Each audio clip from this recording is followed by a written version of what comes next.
अरे भाई गंगा में डुबकी लेने से गरीबी दूर होती क्या? खाना मिलता पेट को। तो ये लोग जाकर हजारों रुपए खर्च करके कंपटीशन पे डुबकियां मार रहे। విన్నారుగా, ఖర్గే గారికి ముడ్డి కిందకి 80 వచ్చాయనే కానీ హిందువులంటే ఇంత గౌరవం కూడా లేదు ఇతనికి, ఇతని బాస్ రాహుల్ గాంధీకి. అసలు వీళ్ళ పార్టీ పేరులోనే ఉంది కదా కాంగ్రెస్ అని. అయా ఖర్గే గారు, ముస్లింలకి సబ్సిడీ ఇచ్చి హజ్ యాత్రకు పంపుతున్నారు కదా, అప్పుడు డబ్బులు ఖర్చు కావా? ఇప్పుడు రంజాన్ వస్తుంది కదా, ఉపవాసం ఉంటే ఏం వస్తుంది, కడుపు నిండా తినండి అనే ధైర్యం ఉందా మీకు? అనరు అంటే మెడ మీద తలకాయ ఉండదు, మళ్ళీ వాళ్ళ ఓట్లు పడవు. అదే మా 80 కోట్ల హిందువుల్ని మా దేవుని తిట్టినా కూడా మీకు ఓట్లు వేసే బుద్ధి సిగ్గు శరం లేని హిందువులు ఇంకా ఉన్నారన్న ధైర్యం మీకు ఈ కాంగ్రెస్ పార్టీ వాళ్ళకి. అంతేనా? ఇంకెప్పుడు హిందువులు కళ్ళు తెరిచేది?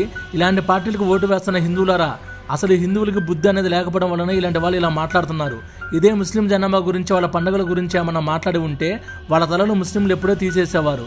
హిందువులు కదా, ఏమి పేకలేరనే వీళ్ళందరి ధైర్యం. కాబట్టి ఇప్పటికైనా హిందువులు మారాలి.